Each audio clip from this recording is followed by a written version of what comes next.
Back on Inside Tennessee, the U.S. has no Speaker of the House at the time that we are taping this. There is one war already afoot in this world, and we are about to enter another, according to Israel and Hamas. We're going to check in with Don and Susan on that.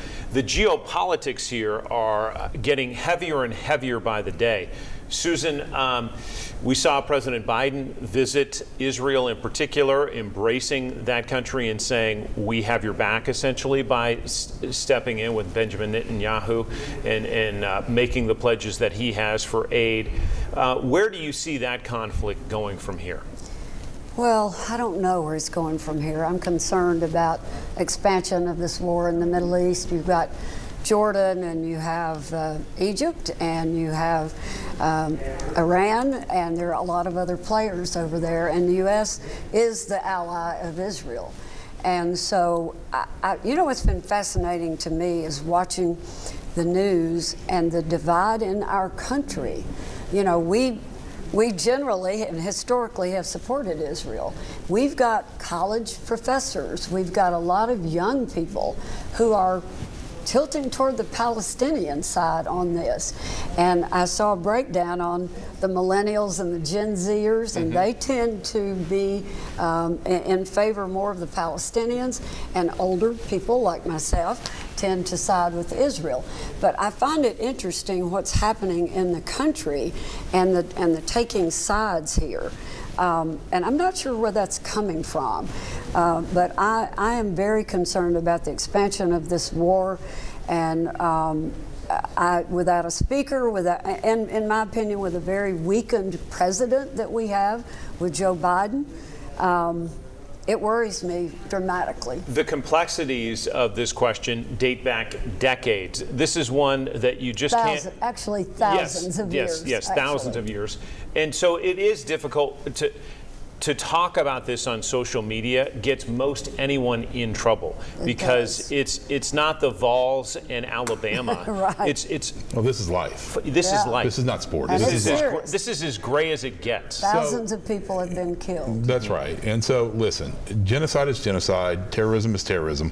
I'm not even going to try to make any kind of moral equivalency between Hamas and maybe some of the things that Israel has done to the Palestinians over the years.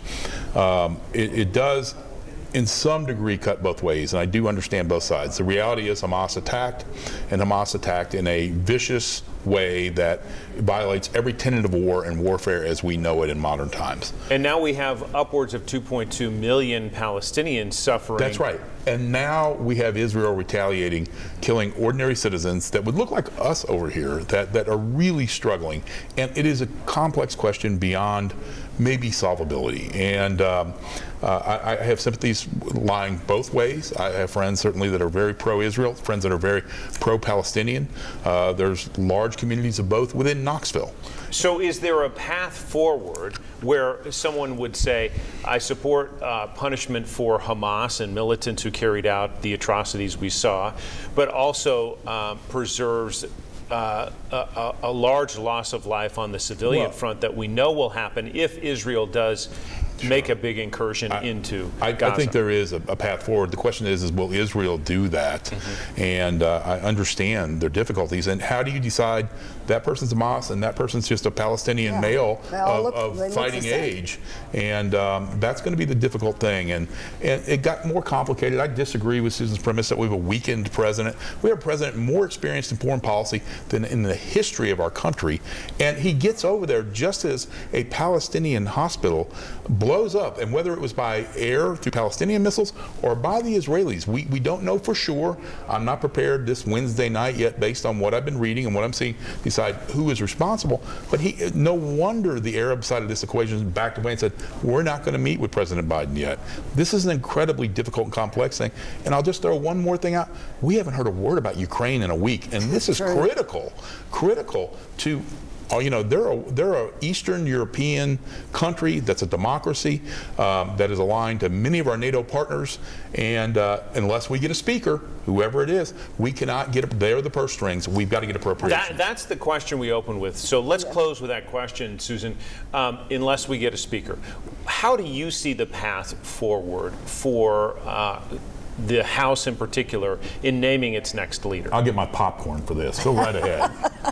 I don't know how the path forward is on this. You've got 22 people as of today that voted against Jim Jordan or wanted someone else.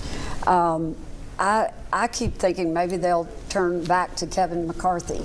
You know, he did get the most votes, and maybe he becomes the compromise speaker. What is more likely, that or this idea of a temporary speaker? Well, I think they will do that. I think they'll go ahead with Patrick McHenry and name him a temporary pro tem speaker. So that they can pass money for Right, they Ukraine. can appropriate money. They can do the business that they need to do, and maybe take a little more time to find that compromise speaker.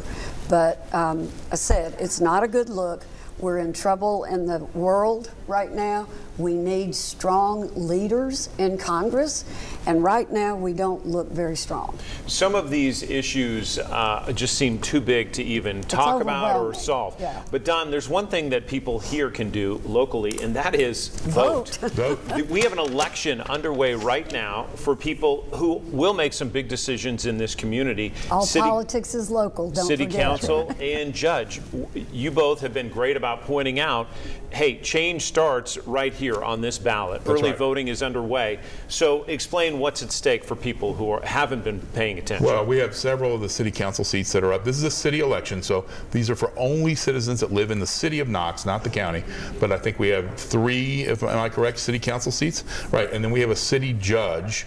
That's a very important role. We featured that quite a bit on this show, and there is a real contest there, a real dichotomy between the candidates and a real choice to be made. These are important day-to-day life decisions for citizens of Knoxville. 4 city council seats, Don is right. 4, really, yeah. 3 were competitive until Lynn Fugit lost her opponent. We appreciate you watching. We'll be back next week on Inside Tennessee with a new poll that's being released about the state of Tennessee.